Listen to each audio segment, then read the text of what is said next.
Alright, so previously we fought the Cleric Beast. If you haven't watched my video on that, please do so. It's in the link in the description. Either way, you want to come here. And we acquired the, I believe, Hunter badge, Sword Hunter badge, something. You can buy all these after you have the Saw Hunter badge, which we got by the pig. Either way, you want to grab the Kirk Hammer.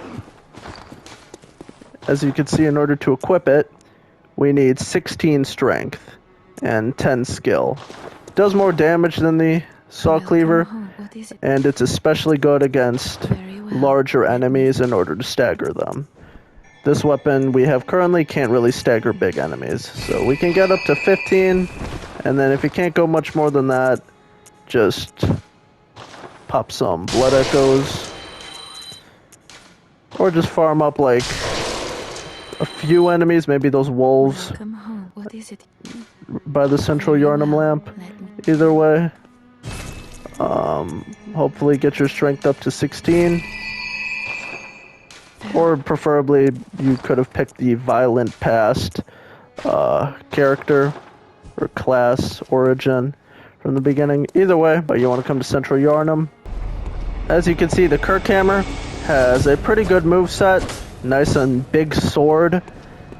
And then its true capability is in its transformed weapon, which gives you a hammer.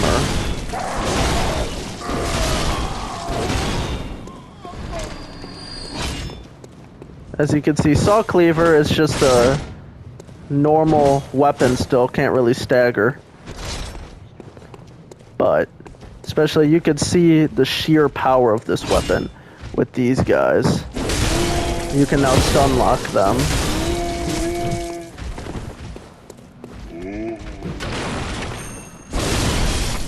You can just slam them. Just have them walking towards you.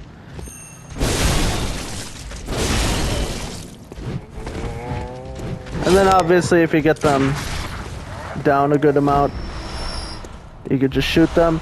And then as you can see, they're very easy to farm blood vials up with.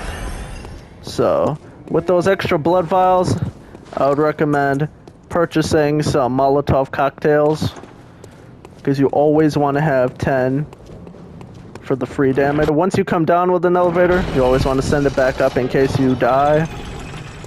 With this, the enemies are going to be coming towards you. You could go down the ladder over there and then loop around with the pig. Either way, just come on this right side or left side in order to get them to come around. You can line them up right behind you, and then you want to send that down. Oh, that's kind of sad. Didn't kill any of them. Maybe killed one. You can feel free to use the same strategy with this thing against the big guy.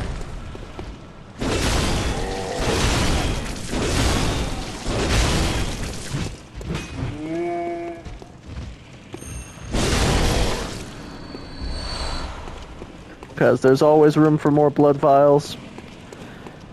And then with this fight, you can parry this boss because he's a humanoid boss. You'll see.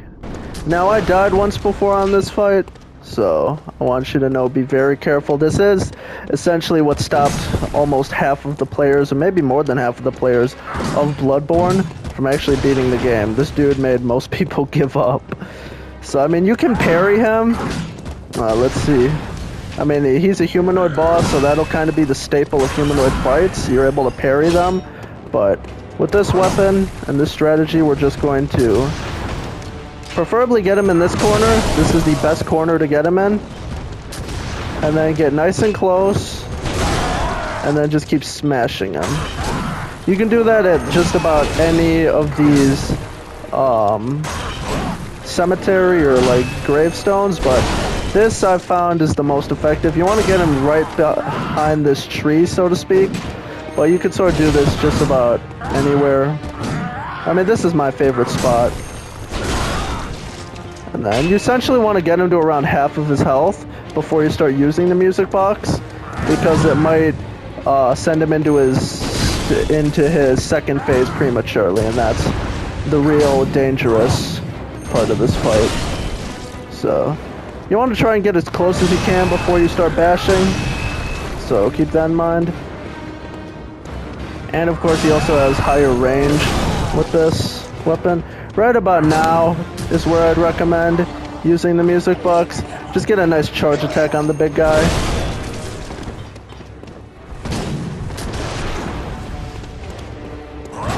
And then just like after that first phase, just keep using music box.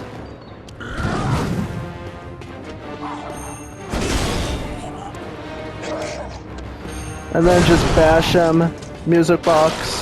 Oh wait. Yeah, once you get him to that amount of HP, it's kind of difficult for him to not go into second phase.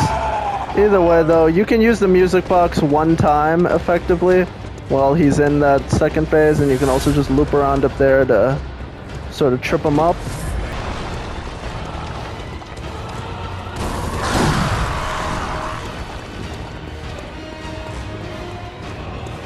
So then just hop down here, you want to come to this right side, and then he'll have to sort of follow you.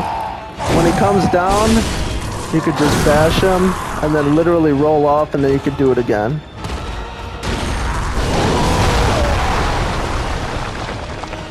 So just keep that strategy up. And then obviously you can use a tiny music box one time in order to bash him from a closer distance, but this is a perfect strategy right here. Hop over to this side, and then wait for him to... You can also stun lock him, as you can see. And then literally just hop off.